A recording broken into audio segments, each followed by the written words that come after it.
प्रिय दर्शकों, आप सभी का स्वागत है हमारे इस YouTube चैनल पर। दर्शकों, बहुत समय से आप देखते आ रहे हैं कि भारत और चाइना की सीमा पर तनाव की स्थिति बनी हुई है। चाइना वहां पर सैन्य जमावड़ा अपना बढ़ाता जा रहा है, लेकिन सैन्य कार्रवाई भी नहीं कर रहा है। उसके जवाब में भारत भी अपनी सैन्य स्थिति को वहां पर मजबूत किए हुए है। लेकिन क्या वास्तव में चाइना युद्ध चाहता है या चाइना की असली मंशा क्या है? दर्शकों, 20 नवंबर को जैसे ही बृहस्पति अपनी नीच राशि में प्रवेश करेंगे, उसके बाद चाइना कभी भी सैन्य कार्रवाई को अंजाम दे सकता है। यहां पर चाइना जो अभी तक रुका हुआ है बॉर्डर पे, किसी भी तरह की सैन्य कार्रवाई नहीं कर रहा है, उसके पीछे एकमात्र कारण यह है कि अमेरिका के अंदर अभी राष्ट्रपति के चुनाव है। और यदि वहां पर डोनाल्ड ट्रंप जीत के आते हैं तो चाइना की मुश्किलें बढ़ने वाली है और वो फिर अपनी मुश्किलों से ध्यान हटाने के लिए भारत के ऊपर कोई सैन्य कार्रवाई करेगा। और यदि जॉय बाइडेन जीत के आते हैं तो फिर वो परिस्थिति को देख करके निर्णय लेगा कि उसे भारत के साथ संबंध अब कैसे रखने हैं। क्योंकि यहां पर चाइना अपनी आत्मरक्षा के लिए सब कदम उठा रहा है। उसे भारत से कोई तकलीफ नहीं है, लेकिन जिस तरह की परिस्थितियां विश्व के अंदर बनी हैं, उन सब से अपने आप को बचाने के लिए वो भारत को एक हथियार के रूप में इस्तेमाल कर रहा है। और अभी वर्तमान के अंदर वो भारत के साथ कोई सैन्य कार्रवाई इसलिए नहीं कर रहा है क्योंकि यदि विश्व के और देशों ने भारत का साथ दिया तो चाइना को इस बार ये बहुत महंगा पड़ेगा।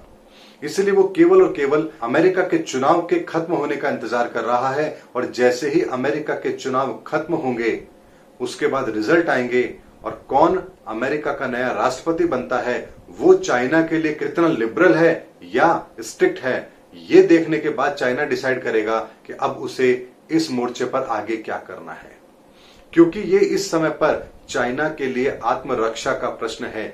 जो गलती उससे कोरोना की वजह से हुई है, उसकी यदि वो माफी मांगता है तो भी बहुत बुरा फंसेगा, और यदि उसको काउंटर करता है तो भी उसे बहुत मुश्किलें आने वाली है। और एकमात्र कारण यही है कि चाइना इस समय पर वेट एंड वॉच की स्थिति में है कि जैसे ही अमेरिका के चुनाव परिणाम आएंगे, उसके बाद वो अपना अगला एक्शन तैयार करेगा। लेकिन ग्रहों की स्थिति के आधार पर बात करें तो 20 नवंबर के बाद में कभी भी चाइना भारत के साथ सैन्य कार्रवाई को अंजाम दे सकता है, क्योंकि तब बृहस्पति अपनी नीच राशि में प्रवेश करेंगे।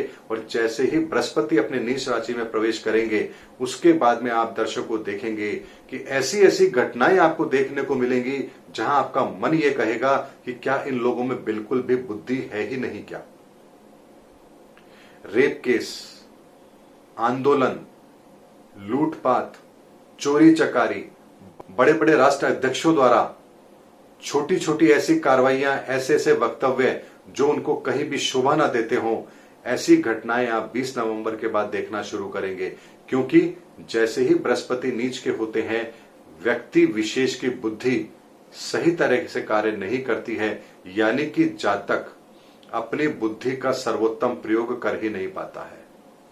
चीज होने के बाद, घटना घटित होने के बाद उसको एहसास होता है कि ये मैंने क्या गलती कर दी है। ऐसे में अभी जो एक माहौल आप बनता हुआ देख रहे हैं, ये माहौल धीरे धीरे 20 नवंबर तक इतना बढ़ जाएगा कि हमें लगेगा कि हम कैसे समाज के अंदर रह रहे हैं, जहां पर ना बच्चियां सुरक्षित है, ना लोग सुरक्षित हैं, ना समाज सुरक्षित है, ना राष्ट्र सुरक्षित है। और ये सिर्फ और सिर्फ बृहस्पति के अपनी नीच राशि में प्रवेश करने पर होता है। हर 12 साल के अंदर जब भी बृहस्पति अपनी नीच राशि में आता है, तब ऐसी कोई ना कोई बड़ी गलतियां लोगों से जरूर होती है। और इस समय पर यह गलती जो अब चाइना करने जा रहा है, ये ऐसी गलती करने जा रहा है जो आने वाले बहुत लंबे समय तक चाइना को इस गलती से उबरने ही नहीं देगा। ऐसे में 20 नवंबर के बाद यदि चाइना कोई बड़ी सैन्य कार्रवाई करता है भारत के खिलाफ, तो ये कोई बहुत बड़े आश्चर्य की बात नहीं होगी, क्योंकि ब्रह्मांड की स्थिति चाइना को ऐसा करने पर मजबूर कर रही है।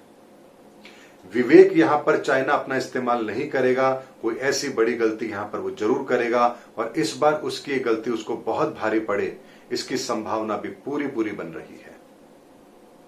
ऐसे में चाइना केवल और केवल अमेरिका के राष्ट्रपति चुनाव के परिणामों का इंतजार कर रहा है, और उसके बाद बहुत जल्दी वो अपनी नीति को निर्धारित भी कर लेगा और भारत के साथ उसे क्या संबंध रखने हैं, कौन सी कार्रवाई करनी है, इसको वो अंजाम भी जरूर देगा।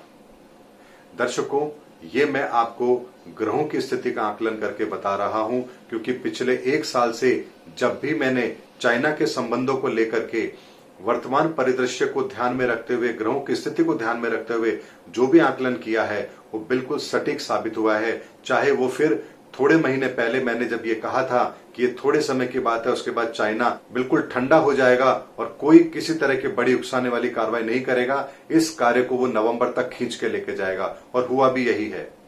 जो माहौल आप पहले देख रहे थे उसके अंदर आपको अब एकदम शिथिलता होती हुई नजर आई है और 20 नवंबर के बाद में दोबारा से ये तेज हो जाएगी, क्योंकि ग्रहों की स्थिति यही कह रही है। दर्शकों, अगले वीडियो में आपसे इससे की आगे जानकारी, रोचक जानकारी लेकर फिर मैं आपके सामने आऊंगा। तब तक हमारे चैनल पर बने रहिए। अगर हमारे चैनल पर नए आए हैं तो उसे सब्सक्राइब जरूर कीजिए। अगले वीडियो में फिर आपसे मुलाकात होगी। तब तक के लिए जय हिंद, जय भारत।